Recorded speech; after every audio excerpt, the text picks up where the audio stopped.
Thanks so much for joining us. I'm Lorelei Shemaya, one of the volunteers at BEPC. We have our Conscious Wellness Expo coming up tomorrow. That's June 23. It's from 10 a.m. to 5 p.m. in Kent. We're interviewing our practitioners so you get a sense of who we are and what we'll be sharing. And right now I'm here with Wanda Buckner. So Wanda, what is it that you do and what will you be sharing at the Expo tomorrow?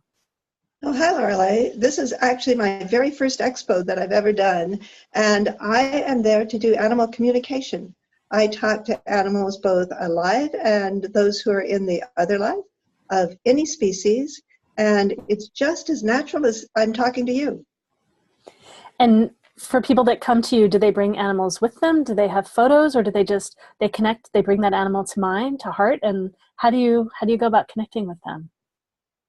Well, of course, if the animal's there, who could resist putting their hands on it, right? But if I'm connecting with a bearded dragon, people just don't carry them around. So oftentimes I am not seeing the animal in person. There are many times people do have current snapshots on their phone, and I use that as a method of connecting with the animals. But it is also true that many animals that are in spirit, their humans no longer have a photo with them. And so, as you said, I connect heart to heart, spirit to spirit, and that's the way we communicate. Hmm. And I'm just curious if you could share a little of what the process is like for you internally as you open to connect. What do you experience? Well, surprisingly, it's really easy. People think it's hard, but it's not hard at all. You know how sometimes you have, a, you hear the phone ring and you know it's your sister? Well, it's sort of the same way with animal communication. The channel is already available.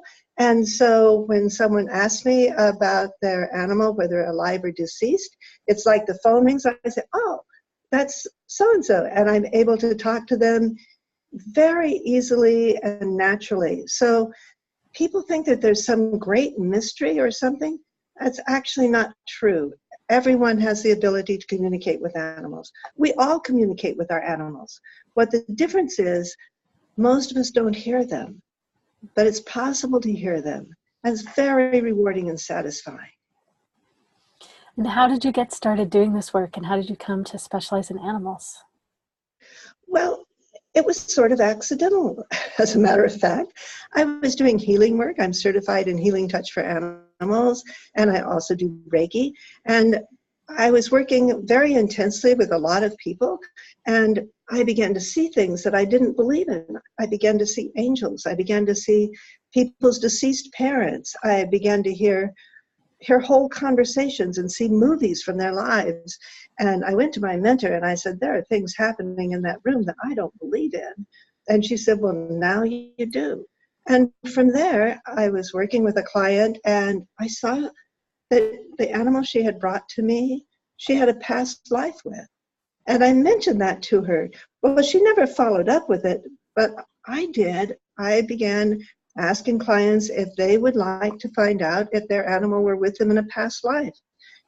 And then I would ask the animal to tell that story, what that life was like, and what was the lesson for the human that applies to today that was in that life.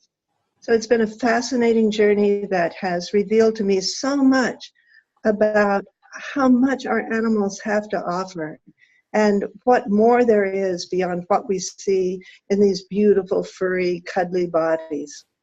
Hmm, that's great. I know you mentioned doing Reiki with people. Is there a range of other work that you do as well? I do. Well, of course, it's a small leap if you're if you're communicating with animals who are dead and alive, to be doing mediumship, to do readings for people. And I started as a healer and I remain a healer. And so every communication with animals that I do, there's always a healing that goes with it. And I work with people to heal spiritually, mentally, emotionally, and physically. I also am a hypnotherapist. So I help people to self-heal, to regain their balance, the same way that I do with animals, so that they can bring all the resources they have to healing themselves. It's lovely, lovely. And so your work tomorrow is going to be focused on animals and pets, and It is, correct? but course, you can ask for anything you want, and you just may get it. I work both in person. My office is here in Olympia, Washington, but I work at a distance anywhere. And so it doesn't matter if I am working, across the US or across the world. I mean, when you think about it, if you can work with people and animals who have passed, why would it be hard to work with someone in France? So that's the work I do. Exactly. That's lovely. Is there a place that people can find out more about you on the web? Sure. You can just go to my name, wandabuckner.com, and you'll find a variety of resources and information, and you can see some of my work with both humans and animals and read a little bit about what's behind it and what's in the future. And you can also see classes and events that I offer and attend. That's great. Yeah, wandabuckner.com. Thank you so much, Wanda. And please, everyone listening and watching, come see us at the BEPC Conscious Wellness Expo in Kent. That's tomorrow from 10 to 5, and the address is 525 4th Avenue North in Kent. We look forward to seeing you. It's free admission, all kinds of free gifts during the day. We have free talks, and we have lots of great practitioners, healers, vendors. Look forward to seeing you.